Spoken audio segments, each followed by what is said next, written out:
onderwerp God stuur sy Heilige Gees. En daar moet jy staan.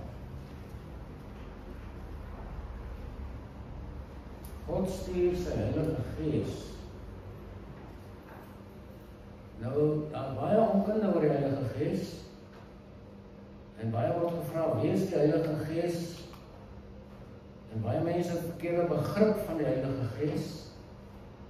En dit lei skade, dit doen skade aan hulle hele wese en hele teologie. Want as 'n mens die Heilige Gees nie verstaan nie, dan kan jy nie baie gesonde verhouding met hom hê nie. Daarom moet 'n mens daaroor praat. Sommige glo hy is net 'n mag wat God gebruik om dinge te bereik en te doen. Ander glo weer hy is 'n invloed of 'n aktiwiteit soos 'n wind. En hy word voorgestel as 'n wind, 'n asem van God. Maar dit is in die Ou Testament. En progressief word hy aan ons geopenbaar. Baie nader aan die einde word die Heilige Gees in 'n groter hoedanigheid aan ons geopenbaar. En dan word hy as 'n persoon in die Bybel voorgestel, uiteindelik. In Jesaja is die eerste keer waar hy as 'n persoon, die Heilige Gees, voorgestel word. Maar dwars deur die Bybel is hy 'n persoon wat werk. Hy deel gehad aan die skepping. So, dis die eerste sleutel om hom te kan ken en te beleef, is dat hy 'n persoon is. Dis nie dat hy 'n liggaam het nie. Liggaamlikheid is nie persoonlikheid nie. 'n Mens se persoonlikheid is nie 'n liggaam nie, is jy wat binnekant inwoon in die liggaam. Dis wie jy is en wat jy doen. So, dit is die Heilige Gees. Maar bo alles is die Heilige Gees ook God. En dis wat baie mense heeltemal mis. Dat hy God is. Sommige stel hom voor as 'n ondergeskik aan God, die Vader en die Seun. Maar dit is nie waar nie. Die hele Bybel sê hy is God. En as ons vanmôre van die Heilige Gees praat, moet ons in eerbied voor hom buig, om hom te aanbid as God. 1 Johannes 5 vers 7 het gesê, daar is 3 wat getuig in die hemel, die Vader, die Woord, Jesus en die Heilige Gees. En hierdie 3 is 1. Daarom aanbid ons 'n drie-enige God. 3 persoonlikhede in 1 persoon. Dit is baie maklik om dit te verstaan. Dit is soos 'n eier. Daar is die dop, daar is die wit en daar is die geel. Elkeen 'n ander funksie. Sonder een kan die ander nie bestaan nie. So is God 1 in 3 persoonlikhede. So 1 Korintiërs 2 sê, want wie van die mense weet wat in 'n mens is, behalwe die gees van die mens wat in hom is? So weet ook niemand wat in God is, behalwe die gees van God. Nou hier sê Paulus 'n baie besonderse belangrike ding teenoor God en teenoor onsself. Wie van die mense weet wat in 'n mens is, behalwe die gees van die mens wat in die mens is? So eendag wanneer ons by God is, gaan ons gees alles uithaal en vir God gee. Want God lees ons gees. En daarom sê die Bybel, ons is ook gees, siel en liggaam, 3 in 1 soos God 3 in 1 is. Maar ons gees hou alles binne. Ons gees is soos 'n rekenaar se harde skyf. Alles word daar gestoor. Daarom moet ons gees bewaar. En dan ook natuurlik. Die mens of die Heilige Gees is die gees van lewe. Dis nie net 'n krag nie, dis nie net God nie, hy is lewe. Hy is die lewe uit God. En hy is die lewe in God se kinders. En daarom, wanneer ons die Heilige Gees ontvang, word ons deel van God se lewe. Die ewige lewe is God se lewe. Dis die lewe wat die Gees gee en is. Hy is ook lewe. Johannes 6 vers 63 sê Jesus, dit is die Gees wat lewend maak. Die vlees is van geen nut nie. Die woorde wat ek tot julle spreek is gees en is lewe. So alles gaan om wat gees is by God. Alles gaan om wat gees is. Hoe jy jou gees hanteer en of jy gees is of het. Daar is baie mense wat sonder 'n gees loop. Die gees is dood, want by wedergeboorte word die gees lewend gemaak. Daarom is hierdie hierdie boek vir die kinders van God geskryf om te verstaan wat is gees en wat is ons gees. Romeine 8 vers 2 sê die wet van die gees van die lewe in Christus Jesus het my vrygemaak van die wet van die sonde en die dood. Dit wat die liggaam so verskriklik laat swaar kry, die wet van die sonde en die dood. As jy 'n kind van God is, het God jou vrygemaak van die wet van die sonde en die dood. En hy gee vir jou, of hy bring jou in onder die wet van die gees van die lewe in Christus Jesus. So die lewe kom uit God en die lewe kom deur die Heilige Gees na ons toe. Die vraag is, het jy al die ewige lewe ontvang? Godsdienst is nie die lewe nie. Godsdienst is 'n ritueel, dis 'n routine, dis 'n oefening, dis 'n praktiese uitlewing van jou siening van die Bybel en van God. Dis nie lewe nie. Godsdienst het niks met lewe te doen nie, behalwe as jy luister na die woord van God, wat aangebied word in godsdienst, om 'n kind van die Here te word. Die wet van die gees van die lewe in Christus Jesus het my vrygemaak van die wet van die sonde en die dood. En nou kan jy geestelik onderskei. En nou kan jy geestelik lewe. Galasiërs 5 vers 25 sê, as ons deur die gees lewe, laat ons dan ook deur die gees wandel. Nou moet ons 'n verhouding met die Heilige Gees hê. Deur die gees wandel. Met ander woorde, ons moet gedurig bewus wees van die Heilige Gees, ons moet in sy teenwoordigheid lewe, inkom en lewe en saam met hom die pad loop. Romeine 8 sê vir ons, wat die vlees bedink is die dood, maar wat die Gees bedink is lewe en vrede. Die Heilige Gees bedink lewe, vrede. En wanneer 'n mens die Heilige Gees ontvang, dan bedink jy ook lewe en vrede, anders het jy hom nie ontvang nie. Want hoekom sal hy daar so wees en hier nie so nie? Of een my anders en jou anders? Dis een Gees. Die Bybel sê, een Gees wat ons gedoop het tot een liggaam, die liggaam van Christus, kinders van God. So, die Gees bedink lewe en vrede. So die wat die Gees van God het, sal ook lewe en vrede bedink. Nou wat is lewe? Dit is 'n baie groot onderwerp. Dis baie groot. Lewe is nie net om asem te haal en so nie. Maar ons los dit daar. Die Heilige Gees in verhoudings, ek het nou reeds gesê, as ons deur die Gees wandel, sal ons 'n verhouding met God hê, met hom, of deur hom met God.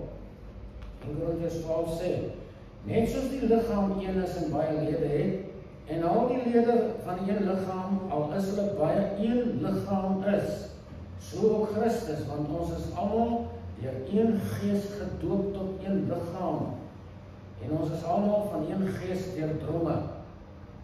Moenie dink dat hierdie doop nou in water in gedompel word nie. Dit is nie dit nie. Die Heilige Gees doop ons tot een liggaam, in een liggaam in. Ek sal ander op die doop praat. Maar ons is gedoop tot een liggaam. Hierdie doop is die dood en die opstanding van Jesus Christus. Romeine 6 verduidelik dit baie duidelik. Ons sal later weer daaroor praat, soos ek sê, as ons oor die doop praat. Maar ons word deur die Heilige Gees by wedergeboorte gedoop tot een liggaam. En as deel van daai liggaam word jy as jy kind van God word. Dit het niks met water te doen nie. Dit het niks met 'n menslike ritueel te doen nie. Dit het te doen met die werk van die Heilige Gees om 'n mens in die liggaam van Christus in te bring. So 1 Korintiërs 6 sê, weet julle nie dat julle liggaam 'n tempel is van die Heilige Gees wat in julle is, wat julle van God het en dat julle nie aan julleself behoort nie? Die meeste mense behoort net aan hulself. Dis jammer, want ons mis ons skepingsdoel. As ons net vir onsself lewe en vir ons tydelike belange lewe, mis ons alles wat sin maak. Julle behoort nie aan julleself nie. Wanneer gaan jy jouself weggee? Wanneer gaan jy jouself oorgee aan God, wat jou gekoop het met die bloed van Jesus? En wat die Heilige Gees in jou wil gee, sodat jy 'n geestelike mens kan word.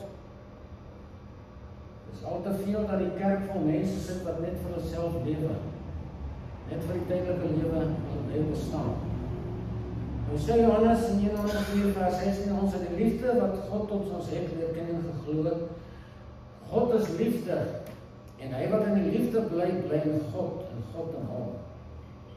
Maar wat is liefde?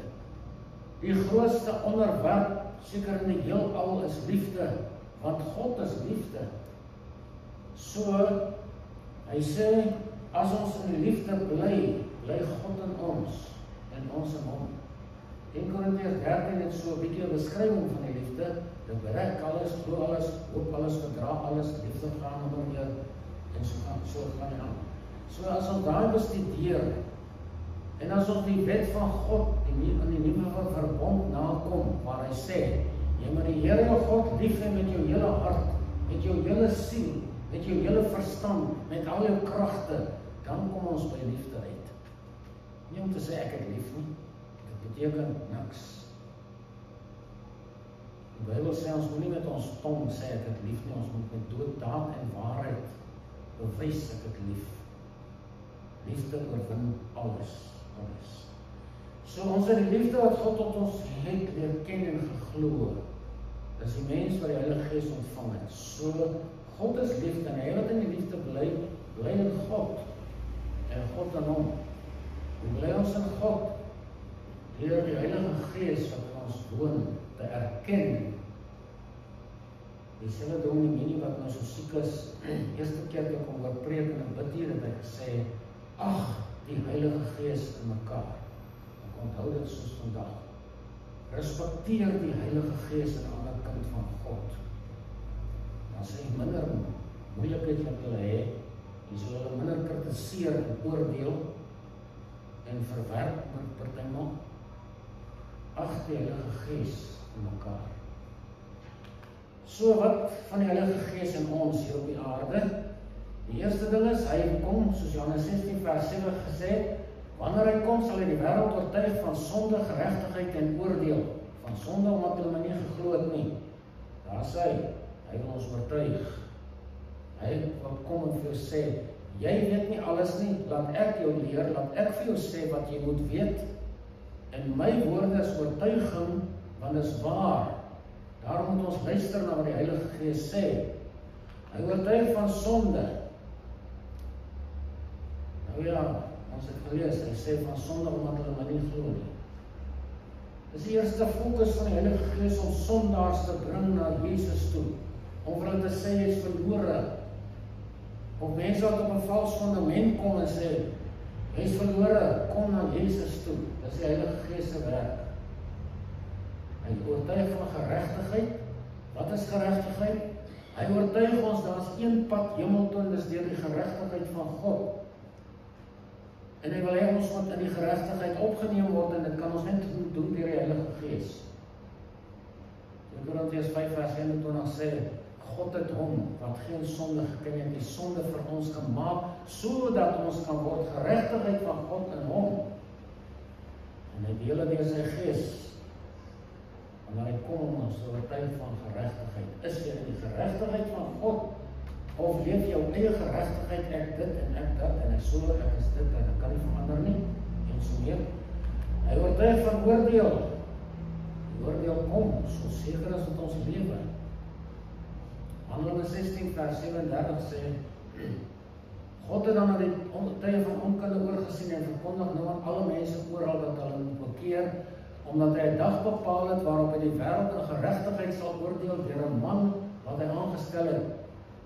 En hy het daarvan aan almal die sekerheid gegee deur hom uit die dood op te wek. Die man is hoofletter M. Jesus, dat hy opgestaan het en dat hy lewe, is 'n bewys dat daar 'n oordeel kom. Hy het aan almal hiervan die sekerheid gegee deur hom uit die dode op te wek. Die wederkoms van Jesus in vers 13, hy oortuig ons ook daarvan.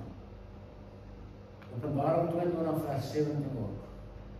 Die Gees en die bruid sê, kom. Dis hy wat mense roep na Jesus toe. Hy gebruik ook sy kinders om deur hulle te roep, as hulle hom dan nie toe is nie. Die Gees en die bruid sê, kom. En laat hom wat hoor sê, kom. Sien, ons moet ook praat. En wat hom wat wil die water van die lewe neem verniet. Sy laaste uitnodiging in die Bybel, God se Gees roep. Hy soek en hy sê kom na Jesus.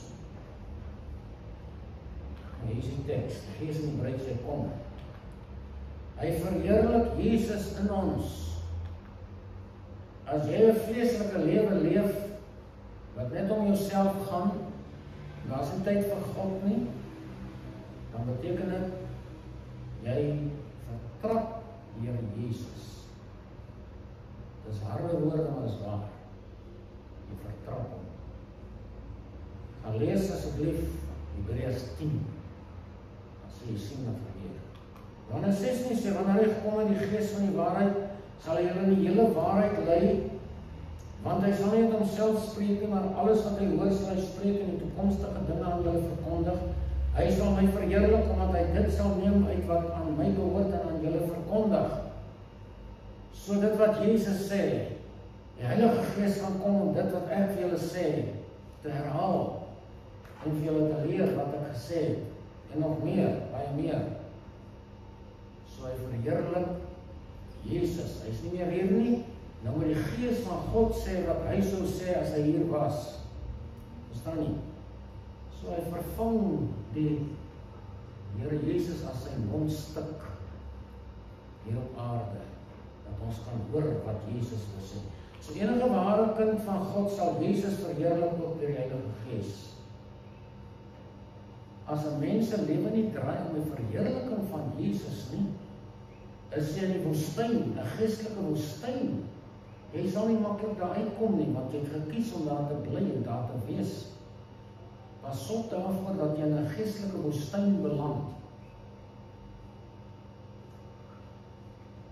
So, God se Gees kom woon in sy kinders. Dis waar mens eintlik begin met alles, wanneer sy Gees in sy kinders kom woon. So as jy beweer dat die Heilige Gees in jou woon, wys dit. Want elkeen wat sê ek is 'n Christen, beweer dat die Gees van God in my woon. Elkeen wat sê ek is 'n kind van God, beweer dat die Heilige Gees in my woon. Want hy woon net in God se kinders. Hy woon net in ware Christene. Of jy 1000 of 100.000 maal sê ek is 'n Christen, het niks te doen met die waarheid nie. Die waarheid is of die Gees in jou woon. So ons moet nie loop en sê, ek is 'n kind van God en ek maak nie wat reg is nie. Jesus self het gesê, wat noem julle my Here, Here en julle doen nie wat ek sê nie?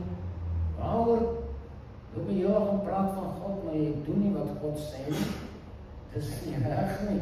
1 Korintiërs 16 sê, of 3 sê, weet julle nie dat julle 'n tempel van God is en die Gees van God in julle woon nie? So die oomblik wanneer jy jou lewe vir Jesus gee, gee jy ook jou liggaam vir God se Gees, dat in jou kan kom woon. Nou waarom het ons soveel te doen met die tydelike dinge, wat ons so besig hou die hele lewe lang, en daar is nie plek vir die Heilige Gees om iets in of deur ons te doen nie. Dit is net onredelik, net onregverdig, dat ons die Gees van God bedroef. Dis hoe mense die Gees van God bedroef. Nie die sonde hier te doen en daar te doen nie. Dis om die Heilige Gees te blus en te stuit, dat hy nie tot openbaring kan kom deur jou optrede in jou lewe in die praktyk nie. Godsdienst moet altyd prakties wees. Johannes 7 sê Jesus hier kosbare woorde. Hy wat aan my glo, soos die skrif sê, strome van lewende water sal uit sy binneste vloei. En dit het hy gesê van die Heilige Gees, wat die so ontvang dat hom glo, want die Heilige Gees was daar nog nie, omdat Jesus nog nie verheerlik was nie. Hy wat aan my glo, soos die skrif sê, strome van lewende water sal uit sy binneste vloei, en dit het hy gesê van die Heilige Gees. Waar is die water? Waar is die lewende water in die kerk? In die gemeente? Waar is die lewende water in jou lewe? Hy het gesê, as jy die Gees van God ontvang, sal daar huiswater uit jou uitkom. Lewende geestelike water. Dit is dieselfde as fisiese water, wat 'n mens nodig het vir jou siel, In Johannes 4 het Jesus gesê, elkeen wat drink van daai water in die put, sal weer dors kry. Maar elkeen wat drink van die water wat ek hom sal gee, sal in ewigheid nooit dors kry nie. Met ander woorde, jy sal nie siel of vleeslike behoeftes kry nie. Jy sal nie hierdie liggaamse behoeftes wil vervul nie. Maar die liggaam is subtiel, die vlees is subtiel. Hy maak op hy die gees is. Die vlees maak op hy die siel is. En so baie mense heeltemal omswaai. Dit gewys hier in God se gesagsorde, dat die mense die liggaam eerste stel, die vlees, tweede die siel, derde is die gees. So werk ons. So is daar bewyse as jy die Heilige Gees ontvang. Is daar bewyse in mense lewe? Ja. Eerste is, daar vind 'n vernuwing in jou gemoed plaas. Romeine 12 vers 2 sê, en word verander deur die vernuwing van julle gemoed, sodat julle verder God se wil kan ken. Anders steek jy net daar vas. Anders bly jou geestelike lewe daar stop, as daar nie gemoedsvernuwing plaasvind. Wat is gemoedsvernuwing? Dis die inplanting van die woord van God en gehoorsaamheid aan die woord van God. En dis die oopmaak van jou gemoed vir die Heilige Gees om te werk en in te sit wat Jesus van sê om vir jou te sê en te gee. Hy het ons gesê, as die Heilige Gees gekom het, sal julle leer en alles herinner aan alles wat ek vir julle gesê het. Dit vernuwe mense gemoed. As jy die lewende woord ontvang, wat die Gees bring. Dit beteken nie, ek gaan 'n paar tekste leer en nou dink ek as nie. Die Gees van God moet hier vernuwing werk. Tweedens, gehoorsaamheid. Dis 'n baie groot teken dat ek die Heilige Gees ontvang het. En gehoorsaamheid skakel die lig aan op die Gees in my. Met ander woorde, dis so asof ek, wanneer ek gehoorsaam is, of daar 'n geestelike lig in my aangaan. Dit skakel die lig aan op die Heilige Gees in my. Gehoorsaamheid in die Heilige Gees is altyd so. Dit kan nie geskei word nie. Jy kan dit nie skei nie. Ongehoorsaamheid en my eie koppigheid is weer so. Goed, die derde is 'n teken dat ek die Gees van God ontvang het, is dat ek 'n getuie is vir Jesus. Handelinge 1 vers 8 sê, julle sal krag ontvang wanneer die Heilige Gees weer kom, julle sal my getuies wees in Jerusalem, in Samaria, in Judea en tot aan die uiteinden van die aarde. Jy sal 'n getuie wees. Baie mense praat net oor hulle tydelike lewe se dingetjies. Dit was nou eergister of laas nou met rugby en dan praat ons iemand daaroor, sulke dinge. Getuienis is 'n teken dat die Gees van God in my woon, want hy sal jou doen om te getuie, sê Handelinge 1 vers 8. Julle sal my getuie wees. Hy sê nie, as jy lekker voel, kan jy my getuie word nie. Jy sal my getuie wees as die Heilige Gees kom, kan jy kom. Jy kan dit nie stop nie, jy kan dit nie keer nie. Die volgende teken is geloof. Hebreërs 11 vers 1 sê, die geloof dan is vast vertrou op die dinge wat ons hoop, op bewys van die dinge wat ons nie sien nie. En vers 6 sê, sonder geloof is dit onmoontlik om God te behaag, want hy wat tot God gaan moet glo dat hy is en 'n bewoner is van die wat ons soek. Dis die Gees se werk. Dis die Gees se werk om die woord van God lewend te maak, waaruit geloof gebore word in ons. Geloof word nie gebore in lig of deur iets wat jy besluit nie.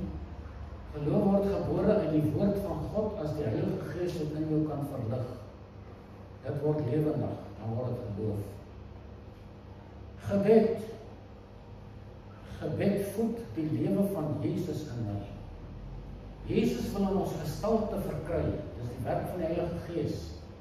Maar gebed is die voedingsbron van die lewe van Jesus in my, want dit is kommunikasie met Jesus en dan bevestig dit in my die waarheid. Hy het gesê, julle sal die waarheid ken, die waarheid sal julle vrymaak, Johannes 8 vers 32.